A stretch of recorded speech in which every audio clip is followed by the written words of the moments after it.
அஸ்ஸலாமு அலைக்கும் வரஹ்மத்துல்லாஹி வபரகாத்துஹு. நபிகள் நாயகம் ஸல்லல்லாஹு அலைஹி வஸல்லம் அவர்களோட வரலாறு பார்த்துக்கிட்டு இருக்கோம். அந்த வீடியோட தொடர்ச்சி தான் இது. அம்பெரியும் வீரர்களின் மாபெரும் தவறு. எங்கள் சடலங்களை பறவைகள் கொத்தி செல்வதை நீங்கள் பார்த்தால் கூட நான் உங்களுக்கு சொல்லி அனுப்பும் வரை உங்களுடைய இந்த இடத்தை விட்டு நகராதீர்கள்.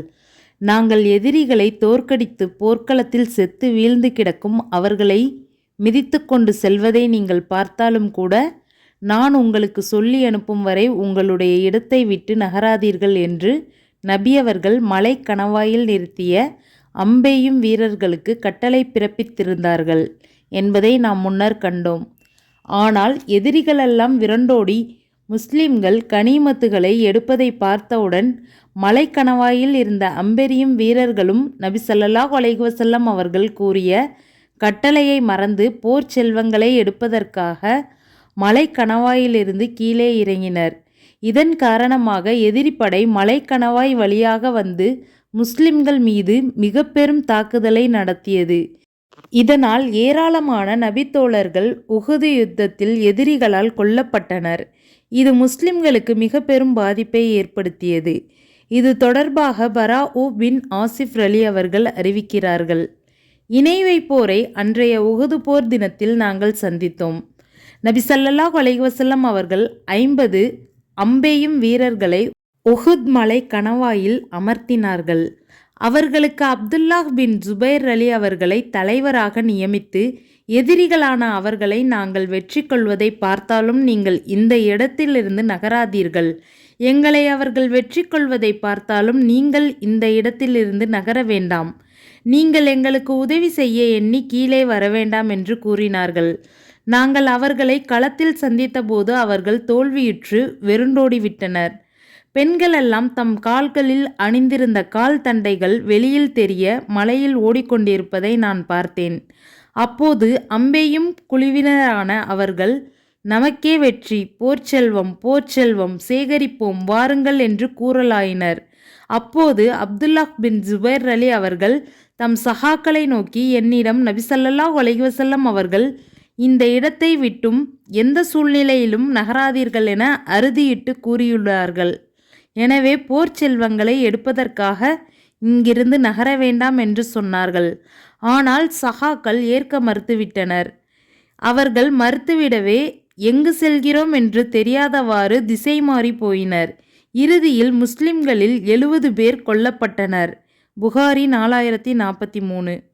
முஸ்லிம்களின் படை சிதறடிக்கப்படுதல். முஸ்லிம்களின் பின்புறமாக மலை கணவாய் வழியாக எதிரிப்படை திடீரென்று கடும் தாக்குதல் தொடுத்ததால் முஸ்லிம்களின் படை சிதறடிக்கப்பட்டது. நபி அவர்கள் தனித்து விடப்படக்கூடிய நிலை ஏற்பட்டது. அவர்களுடன் மொத்தம் 9 நபித்தோழர்கள் மட்டுமே இருந்தனர். அனஸ் பின் மாலிக் ரலி அவர்கள் அறிவிக்கிறார்கள். உஹது போர் நாளில் ஒரு கட்டத்தில் அல்லாஹ்வின் தூதர் ஸல்லல்லாஹு அலைஹி வஸல்லம் அவர்கள் அன்சாரிகளில் 70ரும் குறைஷியரில் முஹாஜிர்களில் 2 மட்டுமே தம்முடன் இருக்க தனித்து விடப்பட்டார்கள். மற்ற தோழர்கள் சிதறி ஓடிவிட்டனர். இந்நிலையில் அல்லாஹ்வின் தூதர் ஸல்லல்லாஹு அலைஹி வஸல்லம் அவர்களை எதிரிகள் நெருங்கிய போது நம்மிடமிருந்து இவர்களை விரட்டி அடிப்பவர் யார்? அவருக்கு சொர்க்கம் கிடைக்கும் அல்லது அவர் சொர்க்கத்தில் என்னுடன் இருப்பார் என்று கூறினார்கள். அப்போது அன்சாரிகளில் மற்றொரு மனிதர் முன்னேறி சென்று எதிரிகளுடன் போரிட்டார். அவரும் கொல்லப்பட்டார். இவ்வாறே ஒருவர் பின் ஒருவராக சென்று அன்சாரிகள் 70ரும் கொல்லப்பட்டனர். அப்போது அல்லாஹ்வின் தூதர் ஸல்லல்லாஹு அலைஹி வஸல்லம் அவர்கள் உடனிருந்த தம்மிரு குறைஷி தோழர்களிடம் நாம் நம்முடைய அன்சாரி தோழர்களிடம் நியாயமாக நடந்து கொள்ளவில்லை என்று கூறினார்கள். நூல் முஸ்லிம் 3666. முஸ்லிம்களில் சிலர் எதிரிப்படையோடு ஒன்றோடு ஒன்று கலந்துவிட்டனர். இதனால் யார் எந்த படை என்று அறிய முடியாத நிலை ஏற்பட்டுவிட்டது. முஸ்லிம்கள் தங்களுக்குள் சிலரை தவறுதலாக தாக்க நேர்ந்தது. ஆயிஷா அலி அவர்கள் அறிவிக்கிறார்கள். உஹது போர் நடந்தபோது இணை வைப்பவர்கள் தோற்கடிக்கப்பட்டார்கள். உடனே இப்லீஸ் அல்லாஹ்வின் அடியார்களே உங்களுக்கு பின்னால் பாருங்கள் என்று கத்தினான். முஸ்லிம்களில் முன்னணி படையினர் திரும்பிச் சென்று தமது பின்னணி படையினருடன் போரிட்டார்கள். அப்போது அங்கு தமக்கருகே இருந்த தம் தந்தை யமான் அலி அவர்கள் முன்னணி படையினரிடம் சிக்கிக் கொண்டதை ஹுதைபார் அலி அவர்கள் பார்த்துவிட்டு, அல்லாஹ்வின் அடியார்களே, இது என் தந்தை, இது என் தந்தை என்று உரக்க கூறினார்கள். ஆனால் அல்லாஹ்வின் மீதானையாக அவர்கள் அவரை விட்டு வைக்கவில்லை. இறுதியில் அவரை தாக்கி கொன்றுவிட்டார்கள். ஹுதைபார் அலி அவர்கள், அல்லாஹ் உங்களை மன்னிப்பானாக என்று கூறினார்கள். நூல் புகாரி 3290. நபி அவர்கள் கொல்லப்பட்டதாக வதந்தி பரவுதல். ஒரு கட்டத்தில் நபி அவர்கள் கொல்லப்பட்டதாக முஸ்லிம்களுக்கு மத்தியில் வதந்தி பரவியது. இது மேலும் முஸ்லிம்களின் மனோ வலிமையை பாதிக்கச் செய்தது. இந்நேரத்திலும் பல நபித்தோழர்கள் வீர தீரத்துடன் போரிட்டனர். அதற்கு உதாரணமாக அனஸ் பின் நல்ருல் ரலி அவர்களுடைய வீரத்தை பற்றி குறிப்பிடலாம். அனஸ் ரலி அவர்கள் அறிவிக்கிறார்கள், என் தந்தையின் சகோதரர் அனஸ் பின் நல்ரலி அவர்கள் பத்ரு போரில் கலந்து கொள்ளாமல் எங்கோ சென்று விட்டார். அவர் திரும்பி வந்தவுடன், அல்லாஹ்வின் தூதரே, தாங்கள் இணை வைப்பவர்களுடன் நடத்திய முதல் போரில் நான் கலந்து கொள்ளவில்லை. இணை வைப்பவர்களுக்கெதிரான போரில் அல்லாஹ் என்னை பங்கு பெற வைத்திருந்தால் நான் செய்வதை, வீரமாக போரிடுவதை அவன் நிச்சயம் பார்த்திருப்பான். பின்பு உஹது போரின் போது முஸ்லிம்கள் தோல்வியுற்ற நேரத்தில் அவர், இறைவா, என் தோழர்கள் செய்த பின்வாங்கி சென்ற செயலுக்காக உன்னிடம் நான் மன்னிப்பு கோருகிறேன். இணை வைப்பவர்கள் செய்த நபியவர்களுக்கெதிரான இந்த போருக்கும் எனக்கும் தொடர்பில்லை என்று அறிவிக்கிறேன் என்று கூறிவிட்டு பிறகு போர்க்களத்தில் முன்னேறி சென்றார். ஷஅத் பின் முஆத் அலி அவர்கள் அவருக்கு எதிரில் வரக்கண்டு, ஷஅத் பின் முஆத் அவர்களே, நான் சொர்க்கத்தையே விரும்புகிறேன். என் தந்தை நல்ருடைய இறைவன் மீது சத்தியமாக நான் சொர்க்கத்தின் வாடையை உஹது மலையிலிருந்து பெறுகிறேன் என்று கூறினார். ஷஅத் அலி அவர்கள் இதை நபி ஸல்லல்லாஹு அலைஹி வஸல்லம் அவர்களிடம் கூறிவிட்டு, அவர் செய்த வீராவேசமான போரை வர்ணிக்க என்னால் முடியவில்லை, அல்லாஹ்வின் தூதரே என்று கூறினார். நாங்கள் அவர் உடலில் வாளால் வெட்டப்பட்டும் ஈட்டியால் குத்தப்பட்டும் அம்பால் துளைக்கப்பட்டும் இருந்த 80க்கும் மேற்பட்ட காயங்களை கண்டோம். மேலும் இணை வைப்பவர்கள் அவரது உடல் உறுப்புகளை சிதைத்து விட்டிருந்த நிலையில் அவர் கொல்லப்பட்டிருக்க கண்டோம். அவருடைய சகோதரியை தவிர வேறெவரும் அவரை இன்னாரென்று அறிந்து கொள்ள முடியவில்லை. அவரது சகோதரி கூட அவரது விரல் நுனிகளை வைத்துதான் அவரை அடையாளம் காண முடிந்தது. அல்லாஹ்விடம் தாம் கொடுத்த உறுதிமொழியை மெய்ப்படுத்திவிட்டவர்களும் இறை நம்பிக்கையாளர்களிடையே உள்ளனர் என்கிற 33:23 இறைவசனம் இவர் விஷயத்திலும் இவரை போன்ற மற்ற உயிர் தியாகிகள் விஷயத்திலும் தான் அருளப்பட்டது என்றே நாங்கள் கருதி வந்தோம். நூல் புகாரி 2805. நபி அவர்களுக்கு ஏற்பட்ட காயங்கள். உஹது போரில் நபி அவர்களுக்கு பலத்த காயங்கள் ஏற்பட்டது. ஷஹல் பின் ஷஅத் அலி அவர்களிடம் அல்லாஹ்வின் தூதர் ஸல்லல்லாஹு அலைஹி வஸல்லம் அவர்களுக்கு உஹது போர் நாளில் ஏற்பட்ட காயங்கள் குறித்து கேட்கப்பட்டது. அப்போது அவர்கள் கூறினார்கள், அன்றைய தினத்தில் அல்லாஹ்வின் தூதர் ஸல்லல்லாஹு அலைஹி வஸல்லம் அவர்களது முகம் காயப்படுத்தப்பட்டது. அவர்களின் முன்வாய் பற்களில் கீழ் வரிசையில் வலப்புற பல் ஒன்று உடைக்கப்பட்டது. தலைக்கவசம் அவர்களது தலையில் வைத்தே நொறுக்கப்பட்டது.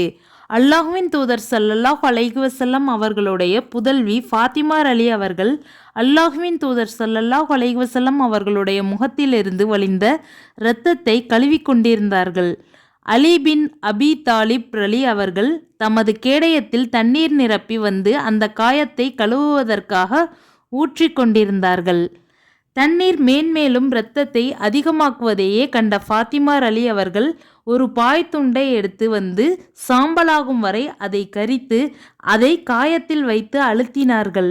இரத்தம் வழிவது நின்றுவிட்டது. முஸ்லிம் 3664.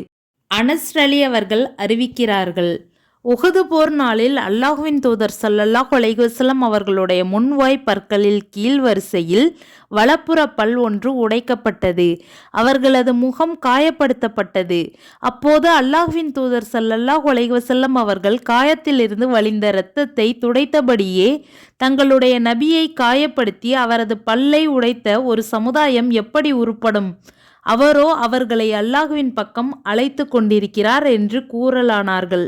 அப்போதுதான் வல்லமையும் மாண்பும் மிக்க அல்லாஹ் நபியே, அதிகாரத்தில் உமக்கு எந்த பங்கும் இல்லை. 3:128 எனும் வசனத்தை அருளினான். நூல் முஸ்லிம் 3667. காஃபிர்கள் நபி அவர்களை கொன்றுவிட வேண்டும் என்ற குறிக்கோளில் இருந்தாலும் நபித்தோழர்கள் நபி அவர்களுக்கு மிகச்சிறந்த பாதுகாப்பை வழங்கினார்கள். ஷஅத் அலி அவர்கள் மிக கடுமையாக அம்பெறிந்து எதிரிகள் நபி அவர்களை நோக்கி முன்னேறுவதை தடுத்தார்கள். ஷஅத் பின் அபி வக்காஸ் அலி அவர்கள் கூறியதாவது: உஹது போரின் போது நபி ஸல்லல்லாஹு அலைஹி வஸல்லம் அவர்கள் தமது அம்புக்கூட்டிலிருந்து எனக்காக அம்புகளை உருவி கொடுத்து கொண்டிருந்தார்கள். அப்போது என்னிடம் அம்பெய்யுங்கள், என் தந்தையும் என் தாயும் உங்களுக்கு அர்ப்பணமாகட்டும் என்று கூறினார்கள். புகாரி 4055. அலி அவர்கள் அறிவிக்கிறார்கள், நபி ஸல்லல்லாஹு அலைஹி வஸல்லம் அவர்கள் தம் பெற்றோர் இருவரையும் ஒன்று சேர்த்து சஅத் பின் மாலிக் அலி அவர்களை தவிர வேறு யாருக்கும் அர்ப்பணிப்பதாக கூறியதை நான் கேட்டதில்லை. ஏனெனில் நான் உஹது போர் நடந்த நாளில் ஷஅதே, அம்பெய்யுங்கள், என் தந்தையும் என் தாயும் உங்களுக்கு அர்ப்பணமாகட்டும் என்று நபி ஸல்லல்லாஹு அலைஹி வஸல்லம் அவர்கள் ஷஅத் அவர்களிடம் கூறுவதை கேட்டேன்.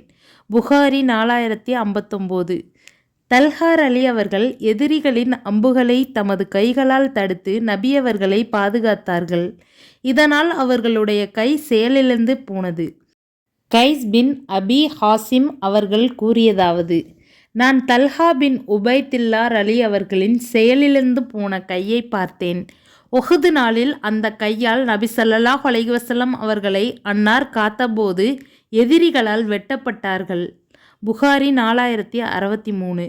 அபூதல்ஹார் அலி அவர்களும் நபி அவர்களை பாதுகாப்பதற்காக கடுமையாக போரிட்டார்கள். அனஸ் அலி அவர்கள் கூறியதாவது: உஹது போரின் போது நபி ஸல்லல்லாஹு அலைஹி வஸல்லம் அவர்களை தனியே விட்டுவிட்டு மக்கள் தோற்று ஓடிவிட்டனர்.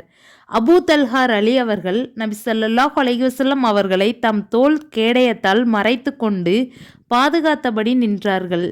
மேலும் அபூதல்ஹார் அலி அவர்கள் வில்லின் நாணை நன்கு இழுத்து வேகமாக அம்பெய்யக்கூடியவர்களாக இருந்தார்கள். அன்று அவர்கள் 2 அல்லது 3 விற்களை உடைத்து விட்டார்கள். எவரேனும் ஒரு மனிதர் அம்புக்கூட்டுடன் செல்வதை கண்டால் நபி ஸல்லல்லாஹு அலைஹி வஸல்லம் அவர்கள் அதை அபூதல்ஹாவிடம் போடு என்று சொல்வார்கள். அந்த நேரத்தில் நபி ஸல்லல்லாஹு அலைஹி வஸல்லம் அவர்கள் மேலே இருந்து மக்களை தலையை உயர்த்தி எட்டி பார்க்க அபூதல்ஹா அவர்கள், அல்லாஹ்வின் தூதரே, உங்களுக்கு என் தந்தையும் என் தாயும் அர்ப்பணமாகட்டும், எட்டி பார்க்காதீர்கள். எதிரிகளின் அம்புகளில் ஏதேனும் ஒன்று தங்களை தாக்கிவிடலாம். தாங்கள் எட்டி பார்க்காமல் இருந்தால் என் மார்பு தங்கள் மார்புக்கு முன்னால் கேடயம் போன்று உங்களுக்கு பாதுகாப்பாக இருக்கும் என்று சொன்னார்கள். புகாரி 4064. அபூதல்ஹார் அலி அவர்கள் நபி ஸல்லல்லாஹு அலைஹி வஸல்லம் அவர்களுடன் தம்மை ஒரே கேடயத்தை கொண்டே தற்காத்து கொள்வார்கள். அபூதல்ஹார் அலி அவர்கள் நன்கு அம்பெய்யக்கூடியவர்களாக இருந்தார்கள். அவர்கள் அம்பெய்தால் நபி ஸல்லல்லாஹு அலைஹி வஸல்லம் அவர்கள் தலையை உயர்த்தி அவர்களுடைய அம்பின் இலக்கை பார்ப்பார்கள். புகாரி 2902. மேலும் அல்லாஹ் மலக்குமார்கள் மூலமும் நபி அவர்களுக்கு பாதுகாப்பை வழங்கினான். ஷஅத் பின் அபி வக்காஸ் அலி அவர்கள் அறிவிக்கிறார்கள், உஹது போரின் போது அல்லாஹ்வின் தூதர் ஸல்லல்லாஹு அலைஹி வஸல்லம் அவர்களது வலப்பக்கமும் இடப்பக்கமும் வெண்ணிற ஆடைகள் அணிந்த 2 மனிதர்களை, அதாவது ஜிப்ரீல் அலை மீகாயில் அலை ஆகியோரை நான் பார்த்தேன். அதற்கு முன்போ அதற்கு பின்போ அவ்விருவரையும் நான் பார்த்ததில்லை. முஸ்லிம் 4618, புகாரி 4054. நிம்மதி அளித்த சிறு தூக்கம். இவ்வளவு கடுமையாகவும் உக்கிரமாகவும் நடந்து கொண்டிருந்த வேளையில் அல்லாஹு தாலா முஸ்லிம்களுக்கு நிம்மதி அளிக்கும் பொருட்டு சிறு தூக்கத்தை இறக்கினான். இதை பற்றி திருமறையிலும் கூறப்பட்டுள்ளது. அபூதல்ஹா சைத் அலி அவர்கள் கூறியதாவது: உஹது போரின் போது சிற்றுறக்கம் ஆட்கொண்டவர்களில் நானும் ஒருவனாக இருந்தேன். எந்த அளவுக்கென்றால் எனது வாள் எனது கையிலிருந்து பல முறை நழுவி விழுந்துவிட்டது. அது விழ நான் அதை எடுப்பேன், மீண்டும் அது விழ அப்போதும் நான் அதை எடுப்பேன். புகாரி 4068. காயம்பட்டவர்களுக்கு பணிவிடை செய்த நபித்தோழியர். பல நபி தோழியர் போர் முடியும் தருவாயில் மைதானத்திற்கு வந்து தங்களால் இயன்ற உதவிகளையும் மருத்துவ பணிகளையும் செய்தனர். அனஸ் அலி அவர்கள் கூறியதாவது: அபுபக்கர் அலி அவர்களின் மகள் ஆயிஷா அலி அவர்களும் என் தாயார் உம்மு சுலைம் அலி அவர்களும் காயமுற்றவர்களுக்கு மும்முரமாக பணிவிடைகள் செய்து கொண்டு இருப்பதை நான் கண்டேன். அவர்கள் தண்ணீர் நிரம்பிய தோல் பைகளை தங்கள் முதுகுகளில் சுமந்து கொண்டு எடுத்துச் சென்று காயமுற்று வீழ்ந்து கிடக்கும் மக்களின் வாய்களில் ஊற்றிவிட்டு பிறகு திரும்பிச் சென்று அவற்றை மீண்டும் நிரப்பிக் கொண்டு வந்து அவர்களுடைய வாய்களில் மீண்டும் ஊற்றிக்கொண்டிருக்கும் நிலையில் அவர்களுடைய கால் கொலுசுகளை நான் கண்டேன். புகாரி 4064. உமர் அலி அவர்கள் கூறினார்கள்: உம்மு சலித் அலி அவர்கள் அல்லாஹ்வின் தூதர் ஸல்லல்லாஹு அலைஹி வஸல்லம் அவர்களிடம் விசுவாச பிரமாணம் செய்த அன்சாரி பெண்களில் ஒருவராவார் என்று கூறிவிட்டு, அவர் உஹது போரின் போது எங்களுக்காக இஸ்லாமிய வீரர்களுக்காக தோல் பைகளை சுமந்து நீர் புகட்டுபவராய் இருந்தார் என்று கூறினார்கள். புகாரி 2881. அபூ சுஃப்யான் கேள்விகளும் உமரின் பதில்களும். போர் முடிந்து எதிரிகள் மக்காவிற்கு திரும்ப ஆயத்தமான போது அப்போது எதிரணி தலைவர் அபூ சுஃப்யான் முன்வந்து உங்கள் கூட்டத்தில் முகமது இருக்கின்றாரா என்று பலமுறை கேட்டார். அப்போது நபி ஸல்லல்லாஹு அலைஹி வஸல்லம் அவர்கள் அவருக்கு பதிலளிக்க வேண்டாம் என்று தம் தோழர்களிடம் கூறினார்கள். மீண்டும் உங்கள் கூட்டத்தில் அபூ குஹாஃபாவின் மகன் அபூபக்கர் இருக்கிறாரா என்று கேட்டார். அப்போதும் நபி ஸல்லல்லாஹு அலைஹி வஸல்லம் அவர்கள் அவருக்கு நீங்கள் பதில் தர வேண்டாம் என்று கூறிவிட்டார்கள். பிறகு கூட்டத்தில் கத்தாபின் மகன் உமர் இருக்கிறாரா என்று கேட்டுவிட்டு பிறகு தம் தோழர்களின் பக்கம் திரும்பி, இவர்களெல்லாம் கொல்லப்பட்டு விட்டனர், இவர்கள் உயிருடன் இருந்தால் என் அறை கூவலுக்கு பதிலளித்திருப்பார்கள் என்று சொன்னார். இதை கேட்டு உமர் அலி அவர்கள் தம்மை கட்டுப்படுத்தி கொள்ள முடியாமல் தவறாகச் சொன்னாய், அல்லாஹ்வின் பகைவனே, உனக்கு கவலை தரும் செய்தியைத்தான் உனக்காக அல்லாஹ் வைத்துள்ளான் என்று பதிலடி கொடுத்தார்கள். அதற்கு அபூ சுஃப்யான், கடவுள் ஹுபலே, உன் கட்சி மேலோங்கி விட்டது என்று கூறினார். அப்போது நபி ஸல்லல்லாஹு அலைஹி வஸல்லம் அவர்கள் அவருக்கு பதிலளியுங்கள் என்று கூறினார்கள். அல்லாஹ்வின் தூதரே, நாங்கள் என்ன பதில் சொல்வது என்று மக்கள் கேட்டனர். அல்லாஹ்வே மிக உயர்ந்தவன், மிக மகத்துவமிக்கவன் என்று கூறுங்கள் என நபி ஸல்லல்லாஹு அலைஹி வஸல்லம் அவர்கள் பதிலளித்தார்கள். அவ்வாறே பதில் தரப்பட்டது. அபூ சுஃப்யான், எங்களுக்கு தான் உஸ்ஸா என்னும் தெய்வம் இருக்கின்றது, உங்களிடம் முஸ்ஸா இல்லையே என்று கூறினார். அப்போது நபி ஸல்லல்லாஹு அலைஹி வஸல்லம் அவர்கள் அவருக்கு பதிலளியுங்கள் என்று கூறினார்கள். மக்கள் நாங்கள் என்ன பதில் சொல்வது என்று வினவ நபி ஸல்லல்லாஹு அலைஹி வஸல்லம் அவர்கள், அல்லாஹ் எங்களின் உதவியாளன், உங்களுக்கு அப்படியொரு உதவியாளன் இல்லையே என்று சொல்லுங்கள் என்று பதிலளித்தார்கள். அவ்வாறே முஸ்லிம்கள் பதிலளித்தனர். இந்த உஹுதுடைய நாள் பத்ரு போர் நடந்த நாளுக்கு பதிலாகும். யுத்தம் என்பதே கிணற்றுவாளிகள்தாம், மாறி மாறிதான் இறைக்க முடியும். அதற்கு உமர் அலி, ஒரு காலும் சமமாக முடியாது, எங்களில் கொல்லப்பட்டவர் சுவனத்தில் இருக்கிறார், உங்களில் கொல்லப்பட்டவர் நரகத்தில் இருக்கிறார் என்று பதிலடி தந்தார்கள். பின்பு அபூ சுஃபியான், உங்கள் தோழர்களில் அங்கங்கள் சிதைக்கப்பட்டவர்களை காண்பீர்கள், அப்படி செய்யும்படி நான் கட்டளையிடவும் இல்லை, அது எனக்கு மன துன்பத்தை அளிக்கவும் செய்யாது என்று கூறினார். அஹ்மது 2478, புகாரி 4043. முஸ்லிம்களில் கொல்லப்பட்டவர்கள்.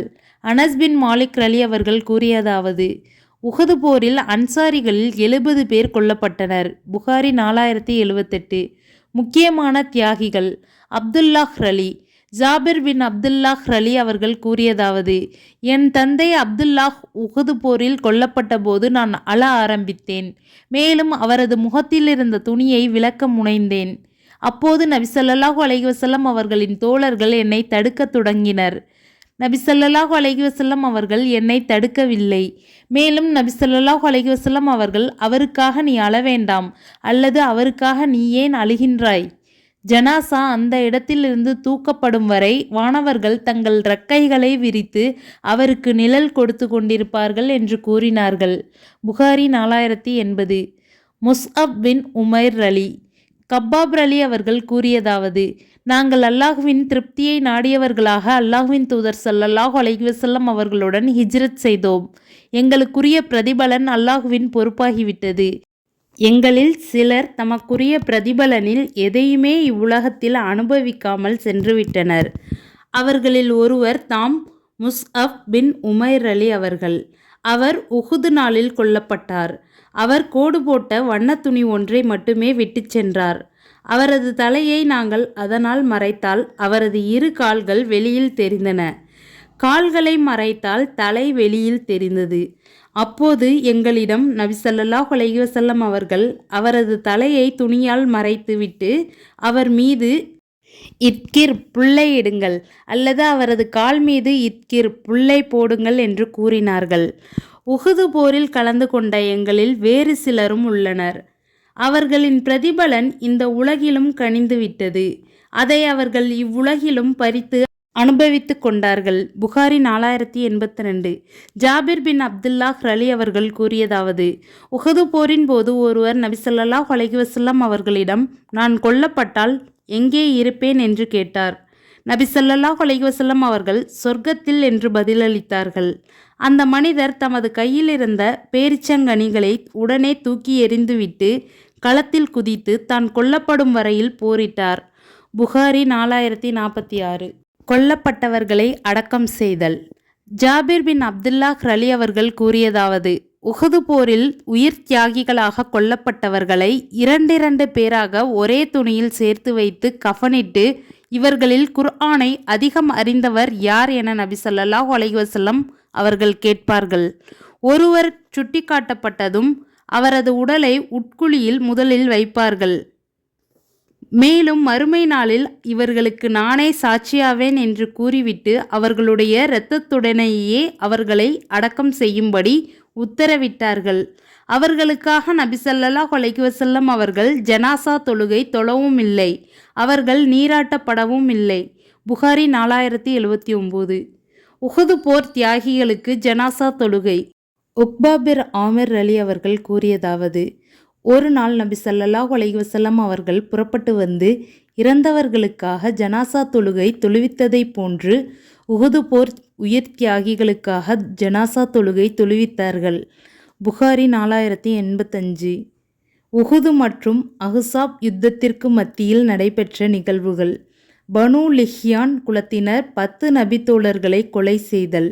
அபூ ஹுரைரா ரலி அவர்கள் அறிவிக்கிறார்கள், அல்லாஹ்வின் தூதர் ஸல்லல்லாஹு அலைஹி வஸல்லம் அவர்கள் 10 பேர்களை உளவுப்படையாக ஓரிடத்திற்கு அனுப்பி வைத்தார்கள். இப்படைக்கு உமர் பின் கத்தாப் ரலி அவர்களுடைய மகன் ஆஷிமின் தாய்வழி பாட்டனார் ஆஷிம் பின் ஷாபித் அல் அன்சாரி ரலி அவர்களை தலைவராக்கினார்கள். அவர்கள் மதீனாவிலிருந்து புறப்பட்டு வந்து மக்காவிற்கும் உஸ்பானுக்கும் இடையிலுள்ள ஹத்தா என்ற இடத்தில் இருந்தபோது ஹுதைல் குலத்தை சேர்ந்த பனு லிஹ்யான் எனும் கிளை குலத்தாருக்கு அவர்களை பற்றி தெரிவிக்கப்பட்டது. உடனே அக்கிளையினர் அவர்களை பிடிப்பதற்காக அம்பெய்யும் வீரர்கள் சுமார் 100 பேருடன் திரண்டு உளவு படையினரின் பாதச்சுவடுகளை பின்தொடர்ந்து வந்தனர். அவர்கள் இறங்கி தங்கி சாப்பிட்டு விட்டு சென்றிருந்த இடத்தில் பேரிச்சம்பழங்களை கண்டனர். இது யஸ்ரிப் மதீனா நகரின் பேரிச்சம்பழம் என்று தங்களுக்குள் பேசிக்கொண்டனர். எனவே அவர்களின் பாதச்சுவடுகளை பின்தொடர்ந்தனர். இவர்களின் வரவு ஆசிம் அவர்களுக்கும் அவர்களுடைய தோழர்களுக்கும் தெரிந்தபோது அவர்கள் மலைப்பாங்கான உயரமான ஓரிடத்தில் தஞ்சம் புகுந்தனர். அப்போது துரத்தி வந்த அந்த கூட்டத்தினர் அவர்களை சுற்றி வளைத்து கொண்டு அவர்களை பார்த்து, இறங்கி வந்து சரணடைந்து விடுங்கள், உங்களில் யாரையும் கொல்ல மாட்டோம் என்று உங்களுக்கு உறுதிமொழியும் வாக்குறுதியும் தருகிறோம் என்று கூறினர். அப்போது ஆசிப் பின் ஷாபித் அவர்கள் தம் சகாக்களை நோக்கி, என் சமூகத்தாரே, நான் ஓர் இறை மறுப்பாளனின் வாக்குறுதியை நம்பி அவனது பொறுப்பில் இறங்கிச் செல்ல மாட்டேன் என்று கூறிவிட்டு, இறைவா, எங்களை பற்றிய செய்தியை உன் தூதருக்கு தெரிவித்துவிடு என்று சொன்னார்கள். அந்த இறை மறுப்பாளர்கள் உளவு படையினரின் மீது அம்பெய்து ஆஷிமையும் மற்றும் 60 கொன்றுவிட்டனர். பிறகு குபைப், ஷைத் பின் தசீனா மற்றும் இன்னொரு மனிதர் ஆகிய 3 அவர்களுடைய உறுதிமொழி மற்றும் வாக்குறுதியின் பேரில் இறங்கி வந்தனர். அவர்கள் 3 தங்கள் கையில் கிடைத்தவுடன் நிராகரிப்பாளர்கள் தம் வெற்களின் நாண்களை அவிழ்த்து அதன் மூலம் அவர்களை பிணைத்தனர். இதை கண்ட அந்த 3ஆம் மனிதர், இது முதல் துரோகம். அல்லாஹ்வின் மீதானையாக நான் உங்களுடன் வரமாட்டேன். இவர்களிடம் எனக்கு நல்ல பாடம் இருக்கிறது என்று கொல்லப்பட்ட தனது சகாக்களை கருத்தில் கொண்டு கூறினார். அவர்கள் அவரை அடித்து துன்புறுத்தி இழுத்துச் சென்றனர். அவர் அவர்களுடன் செல்ல மறுத்தார். எனவே அவரை கொன்றுவிட்டனர்.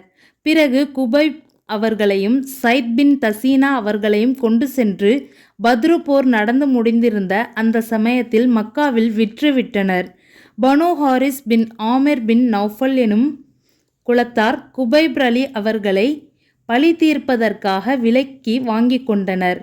ஏனெனில் குபைப் அவர்கள் இக்குலத்தாரின் தலைவர் ஹாரிஸ் பின் ஆமீரை பத்ரு போரின் போது கொலை செய்திருந்தார். புனித மாதங்கள் முடிந்து பழிக்கு பழியாக தம்மை கொலை செய்ய அவர்கள் ஒன்று திரளும் நாள் வரும் வரை பனு ஹாரிஸ் குலத்தாரிடம் குபைப் கைதியாக இருந்து வந்தார்.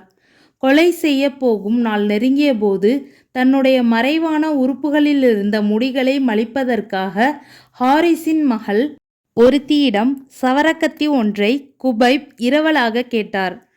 அவளும் இரவல் தந்தாள். அப்போது அவள் கவனிக்காமல் இருக்க அவளுடைய சிறிய மகன் விளையாடி கொண்டே தவழ்ந்து குபைபிடம் வந்து சேர்ந்தான். குபைப் தனது மடியில் அவனை அமர்த்தி கொண்டிருக்க அந்த கத்தி அவரது கையில் இருக்கும் நிலையில் அவரை அவள் பார்த்தாள்.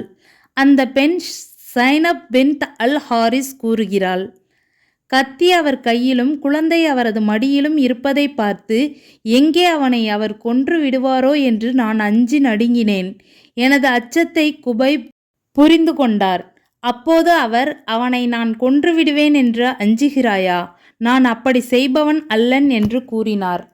பின்னொரு நாளில் தாம் இஸ்லாத்தை ஏற்ற பின் இந்த நிகழ்ச்சியை நினைவு கூர்ந்தபடி அந்த பெண் கூறினார், குபைபை விட சிறந்த ஒரு கைதியை நான் என் வாழ்நாளில் ஒருபோதும் கண்டதில்லை. அல்லாஹ்வின் மீதானையாக ஒரு நாள் திராட்சை பழ குலையொன்றை தம் கையில் வைத்து அவர் சாப்பிட்டு கொண்டிருப்பதை நான் பார்த்தேன். அப்போது அவர் இரும்பு சங்கிலியால் பிணைக்கப்பட்டிருந்தார். அந்த பருவத்தில் மக்காவில் எந்த பழங்களும் இருக்கவில்லை. அது குபைபுக்கு அல்லாஹ் வழங்கிய உணவு என்று அந்த பெண் கூறி வந்தார். அவரை கொலை செய்வதற்காக மக்காவின் புனித எல்லைக்கு வெளியே உள்ள இடத்திற்கு அவரை கொண்டு வந்தபோது என்னை 2 ரக்காயத்துகள் தொழ விடுங்கள் என்று குபைப் கேட்டார். அவர்களும் அனுமதித்த போது 2 ரக்காயத்துகள் தொழுதார். பிறகு மரணத்தை அஞ்சிதான் நான் நீண்ட நேரம் தொழுகிறேன் என்று நீங்கள் எண்ணாவிட்டால் நான் தொழுகையை அதிகமாக்கி இருப்பேன் என்று கூறினார். பின்பு, இறைவா, இவர்களை நீ எண்ணி வைத்து கொண்டு இவர்களை நீ தனித்தனியாக கொன்றுவிடு, இவர்களில் ஒருவனை கூட விட்டு வைக்காதே என்று அவர்களுக்கு எதிராக குபைப் பிரார்த்தனை புரிந்தார். அதன் பிறகு நான் முஸ்லீமாக கொல்லப்படும் போது எதை பற்றியும் நான் பொருட்படுத்த மாட்டேன். எந்த இடத்தில் நான் இறந்தாலும் நான் இறைவனுக்காகவே கொல்லப்படுகிறேன் என்பதில் எனக்கு மகிழ்ச்சியே. நான் கொலையுறுவது அல்லாஹுவின் திருப்தியை பெறுவதற்காகத்தான் எனும்போது அவன் நாடினால் எனது துண்டிக்கப்பட்ட உறுப்புகளின் இணைப்புகளின் மீது கூட தன் அருள்வளத்தை பொழிவான் என்று கவி பாடினார்கள். பிறகு அபு சிர்வா உக்பா பின் ஹாரிஸ் என்பவன் குபைப் அவர்களிடம் வந்து அவர்களை கொலை செய்தான். அன்றிலிருந்து அடைத்து வைத்து அல்லது கட்டி வைத்து கொல்லப்படும் ஒவ்வொரு முஸ்லிமுக்கும் கொல்லப்படுவதற்கு முன் 2 ரக்காயத்துகள் தொழுவதை முன்மாதிரியாக்கிவிட்டவர் குபைப் அவர்களே என்றாயிற்று. மேலும் நபி ஸல்லல்லாஹு அலைஹி வஸல்லம் அவர்கள் தம் தோழர்களுக்கு உளவுப்படையினர் கொல்லப்பட்ட செய்தியை அவர்கள் கொல்லப்பட்ட அன்றே இறை அறிவிப்பின் மூலம் தெரிவித்தார்கள். ஆசிப் பின் சாபித் அவர்கள் கொல்லப்பட்டுவிட்ட செய்தி குறைஷிகளுக்கு கிடைத்தபோது அவர்களில் சிலர் கொல்லப்பட்டது ஆசிம்தான் என்று அடையாளம் தெரிந்து கொள்ள அவருடைய முக்கிய உறுப்புகளில் ஒன்றை வெட்டி கொண்டு வருமாறு ஆள் அனுப்பி வைத்தனர். ஏனெனில் ஆசிம் அலி அவர்கள் பத்ரு போரின் போது அவர்களின் தலைவர் ஒருவரை கொன்றுவிட்டிருந்தார். அவரது உடலின் முக்கிய உறுப்பொன்றை வெட்டி எடுத்து வரப்போன போது ஆசிம் அவர்களுக்காக அவர்களை பாதுகாக்கும் நோக்கில் அல்லாஹ் மேகத்தை போன்று ஆண் தேனி கூட்டம் ஒன்றை அனுப்பினான். அவை குறைஷிகளின் தூதர்களிடமிருந்து ஆஷிம் அவர்களை பாதுகாத்தன. அவர்களுடைய உடலிலிருந்து எதையும் வெட்டி எடுத்து செல்ல அவர்களால் முடியவில்லை. அல்லாஹ் அக்பர். புகாரி 3989. ஃபிர் மௌனா சம்பவம். மதீனாவில் வாழ்ந்த யூதர்கள் முஸ்லிம்களின் மீது எந்த அளவிற்கு பகைமையும் குரோதமும் கொண்டிருந்தார்கள் என்பதற்கு ஃபிர் மௌனா சம்பவம் ஒரு சான்றாகும். யூதர்கள் வஞ்சக வலை விரித்து முஸ்லிம்களில் 70 பேரை அநியாயமாக கொலை செய்தனர். நபி அவர்கள் யூதர்களுடன் போர் தொடுப்பதற்கும் இது காரணமாக அமைந்தது. அனஸ் அலி அவர்கள் அறிவிக்கிறார்கள், நபி ஸல்லல்லாஹு அலைஹி வஸல்லம் அவர்களிடம் ரிஅல், தக்வான், உசையா, பனு லிஹியான் ஆகிய குலத்தார் சிலர் வந்து தாங்கள் இஸ்லாத்தை ஏற்றுக்கொண்டு விட்டதாக கூறினர். மேலும் தமது சமுதாயத்தினரை நோக்கி ஒரு படை அனுப்பி உதவும்படியும் நபி ஸல்லல்லாஹு அலைஹி வஸல்லம் அவர்களிடம் அவர்கள் கேட்டுக்கொண்டனர். நபி ஸல்லல்லாஹு அலைஹி வஸல்லம் அவர்கள் அன்சாரிகளிலிருந்து 70 பேரை அனுப்பி அவர்களுக்கு உதவினார்கள். அவர்களை நாங்கள் காரிக்கள், குர்ஆனை மனனம் செய்து முறைப்படி ஓதுவோர் என்று அழைத்து வந்தோம். அவர்கள் பகல் நேரத்தில் விறகு சேகரிப்பார்கள், இரவு நேரத்தில் தொழுவார்கள். அவர்களை அழைத்து கொண்டு அந்த குலத்தார் சென்றனர். இறுதியில் ஃபிர் மௌனா என்னுமிடத்தை அவர்கள் அடைந்தவுடன் முஸ்லிம்களை ஏமாற்றி கொன்றுவிட்டனர். உடனே நபி ஸல்லல்லாஹு அலைஹி வஸல்லம் அவர்கள் ஒரு மாதம் முழுவதும் ரிஅல், தக்வான், பனு லிஹியான் ஆகிய குலங்களுக்கு தீங்கு நேர பிரார்த்தனை செய்தார்கள். கொல்லப்பட்ட அந்த 70 பேரை குறித்து அவர்கள் சொல்வதாக அருளப்பட்ட ஒரு இறைவசனத்தை குர்ஆனில் நாங்கள் ஓதி வந்தோம். நாங்கள் எங்கள் இறைவனை சந்திக்க சென்றுவிட்டோம் என்றும் அவன் எங்களை குறித்து திருப்தி அடைந்தான், நாங்களும் அவனை குறித்து திருப்தி அடைந்தோம் என்றும் எங்கள் சமுதாயத்திற்கு எங்களை பற்றி தெரிவித்து விடுங்கள் என்பதே அந்த வசனம்.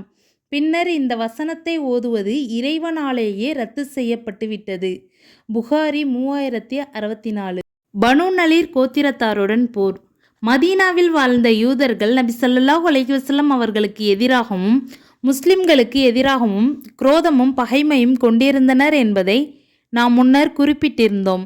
அந்த யூதர்களில் ஒரு பிரிவினர்தான் பனு நலீர் பிரிவினர் ஆவர். பனு நலீர் குல யூதர்களுடன் நபி ஸல்லல்லாஹு அலைஹி வஸல்லம் அவர்கள் போரிட்டதற்கான காரணத்தை இமாம் புகாரி அவர்கள் தம்முடைய நூலில் பின்வருமாறு குறிப்பிடுகிறார்கள். பனு ஆமிர் குலத்தாரில் கொலையுண்ட இருவருக்கான உயிரீட்டு தொகை தொடர்பாக பனு நலீர் குலத்தாரிடம் உதவி நாடி நபி ஸல்லல்லாஹு அலைஹி வஸல்லம் அவர்கள் சென்றபோது அல்லாஹ்வின் தூதர் ஸல்லல்லாஹு அலைஹி வஸல்லம் அவர்களுக்கு எதிராக அவர்களை கொலை செய்வதற்கு வஞ்சகம் செய்ய அவர்கள் திட்டம் தீட்டினர். புகாரி. பனு நலீர் குலத்து யூதர்கள் நபி ஸல்லல்லாஹு அலைஹி வஸல்லம் அவர்கள் மீது போர் தொடுத்த காரணத்தினால் நபி ஸல்லல்லாஹு அலைஹி வஸல்லம் அவர்கள் அக்குலத்தாரை நாடு கடத்தினார்கள். புகாரி 4028. நபி ஸல்லல்லாஹு அலைஹி வஸல்லம் அவர்கள் பனு நலீர் குலத்தாரை முற்றுகையிட்ட போது அவர்களின் பேரித்தம் மரங்களை அழிக்குமாறும் கட்டளை பிறப்பித்தார்கள். இப்னு உமர் அலி அறிவிக்கிறார்கள், அல்லாஹ்வின் தூதர் ஸல்லல்லாஹு அலைஹி வஸல்லம் அவர்கள் தேச துரோகிகளும் கொடுஞ்செயலாளர்களுமான பனு நலீர் குலத்தாரின் பேரிச்ச மரங்களை போர்க்கால நடவடிக்கையாக எரித்து விட்டார்கள். இன்னும் சிலவற்றை வெட்டி விட்டார்கள். அது புவைரா என்னும் இடமாகும். எனவேதான் நீங்கள் சில பேரிச்ச மரங்களை வெட்டியதும் அல்லது அவற்றின் வேர்களில் நிற்கும்படி விட்டுவிட்டதும் எல்லாமே அல்லாஹ்வின் அனுமதியுடன் தான் நடந்தன.